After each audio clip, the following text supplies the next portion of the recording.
Here's how to understand what a dot product is. So a lot of times you'll be given two vectors, A and B, with different lengths and an angle in between them. You're then asked to calculate the dot product, or sometimes what they call a scalar product. All a dot product does is take the amount of vector A that's pointing in the same direction as vector B and multiply them together. You can also think of this as the shadow that vector A creates on vector B times the length of B. This will give us a scalar, which is just fancy math language for a number without a direction.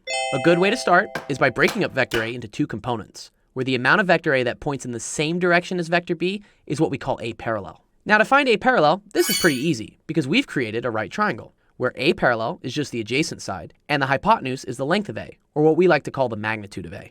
If we remember from SOHCAHTOA, the cosine of an angle is equal to the adjacent over the hypotenuse, which we can rearrange to get that the adjacent is equal to the hypotenuse times the cosine of theta. Plugging in the magnitude of A for the hypotenuse and theta for the angle in between the two vectors, we get A parallel equals A cosine theta. If we now multiply A parallel by the length of vector B and do some rearranging, we can see that we get the same classic equation for a dot product, which is the magnitude of A times the magnitude of B times the cosine of theta.